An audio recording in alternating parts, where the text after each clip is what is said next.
Hello, everyone, and welcome. I want to say first off that I appreciate you tuning back in to another episode of me rambling on. If I've put out any information or I put out any information that you find helpful, please subscribe.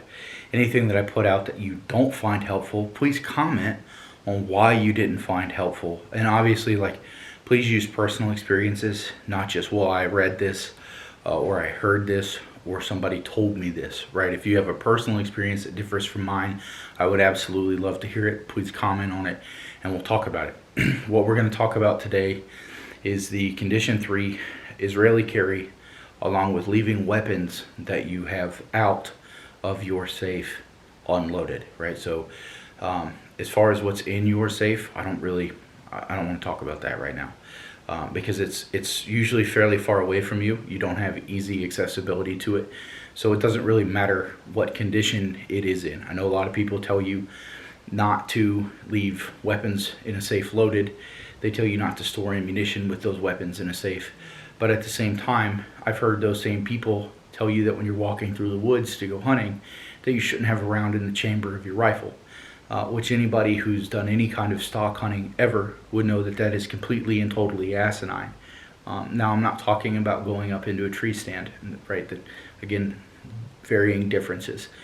There are certain situations where your weapon needs to be unloaded, and there are other situations where you should leave your weapon loaded. And we're going to talk today about my personal beliefs as far as when a weapon should be loaded, and my opinions on the Israeli or the Condition 3 carry, whatever you would like to call it. And I'm going to make my opinion on the Israeli or the Condition 3 carry very clear and very abundant. It's fucking stupid, and I apologize for the language.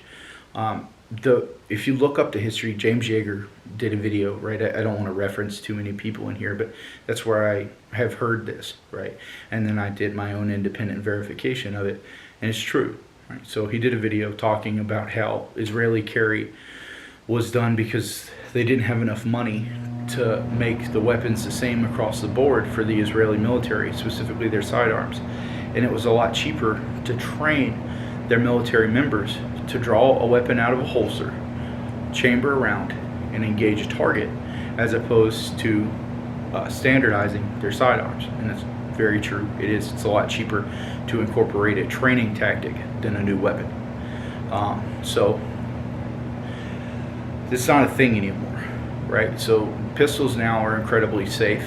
They're fairly standardized, and if you are not in the Israeli military and you have a standardized handgun, military and law enforcement all leave a chambered round in their sidearm.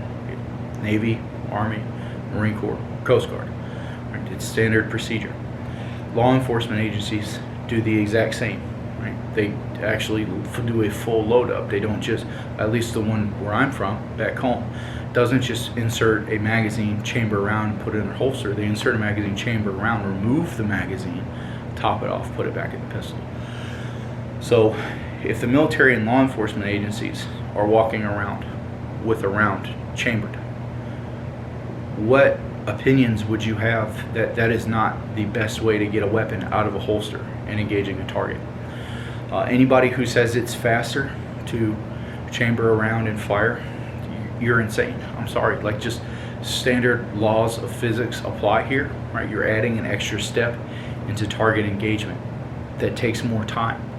Pushing down and coming up, even on specifically for the Makarov holsters, is a farther movement than pulling it out and coming here, right? Linear motions are much faster than arcs, at least for your body to move.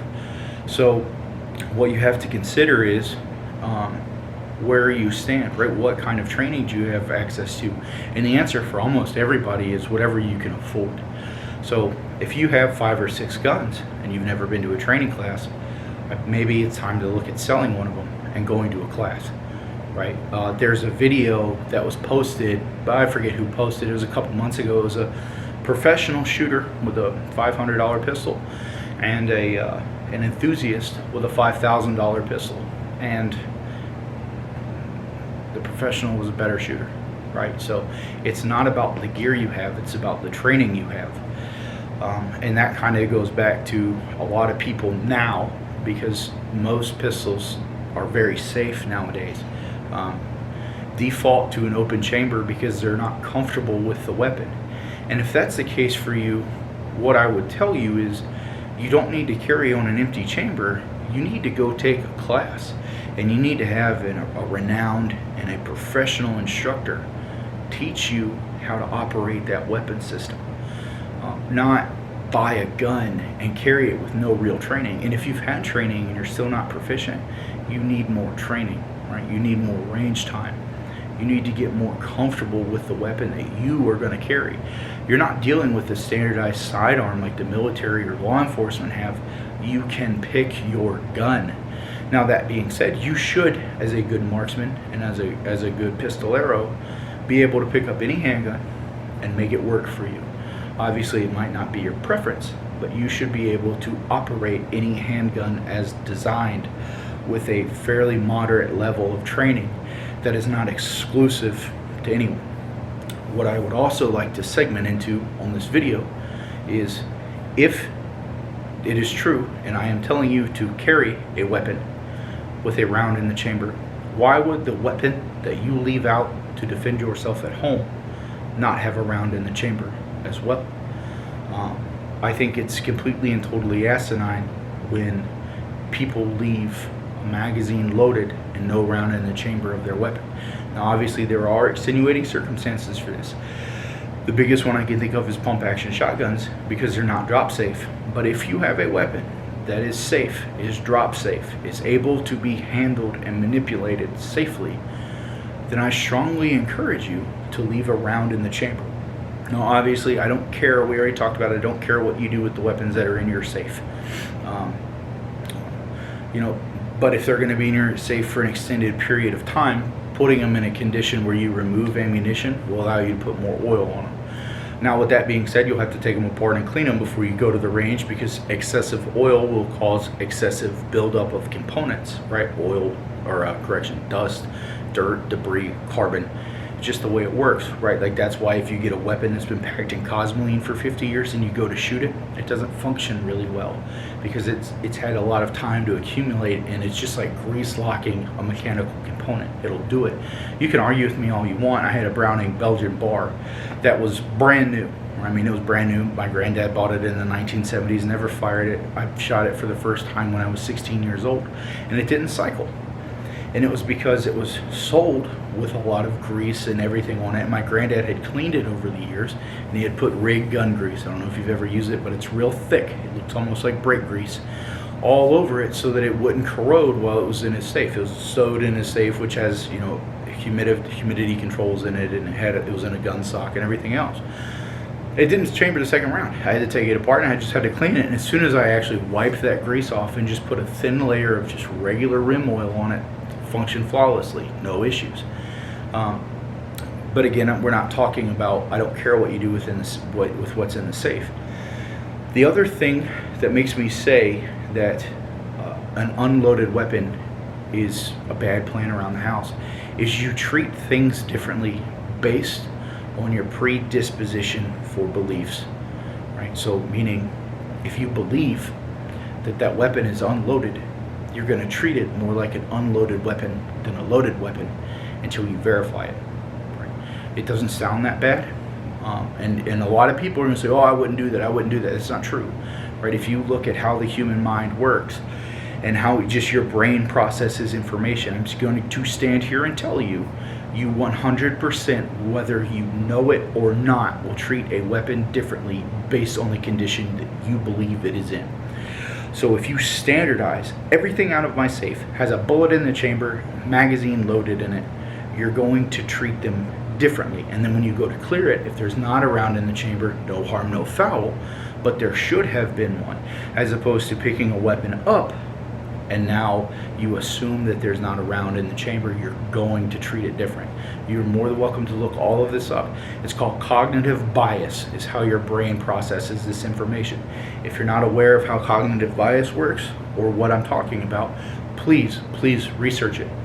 After you research cognitive bias, I have no doubt that you will 100% believe what I'm saying is true. Other than in the videos I do, all of my weapons outside of my safe are loaded. As I previously mentioned, the ones in my safe are completely empty.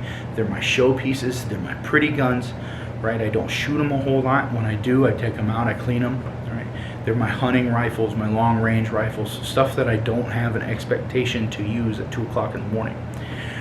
The guns that are out of my safe, and I have not the expectation, but the preparedness to use at 2 o'clock in the morning. I want to have the most minimal amount of steps to get that weapon putting rounds downrange I possibly can. Right, so on an AR platform, that's clicking the safety off and engaging a target. On a Glock, it's removing it from the holster and firing. And I think that you should really look at adapting the same thing for yourself. And then the other thing is, if you're like, well, I have kids, okay, that kind of throws a loop into things. Maybe then you get a biometric bedside safe, and the pistol inside of that safe is loaded, but it's just a fingerprint to get into it. And there are people that are going to say, well, just train your kids. Okay, that's great, right? That's a great plan. But I really want you to take a step back and look at, did you listen to everything your parents said when you were growing up?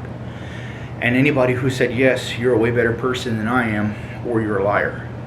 Children don't listen to their parents all the time. They just don't. So you have to kind of take that into account if you have them. And then that would be the extenuating circumstance, right? Like maybe you only leave one pistol out of your safe, and then in the front of your safe is your loaded rifle. And your pistol that's out is loaded, but it's in a biometric safe next to your bed that you and your wife have been programmed, or you and your spouse have been programmed to be able to get into. Hey guys, this is the Squatch reminding you to stay frosty. And I hope that you got something out of this video, and if you disagree, please let me know. I'd really love to hear some other opinions on this, or at least see the other side of it, why people carry in Condition 3, what the advantage actually is. And if you say you're faster with it, please put yourself on a shot timer. Give yourself a day or two to train without that pistol in Condition 3, right? And then after 2 days, please let me know which one's actually faster. Because obviously if you're not proficient, it's going to be slower, but it doesn't take very long to get proficient in removing a step for something. 25 times is how long the human brain on average requires to at least set a baseline for a habit. So thanks guys, I hope you got something out of this. If you did, please smash the subscribe button. I appreciate you watching. Hopefully this gets some traction.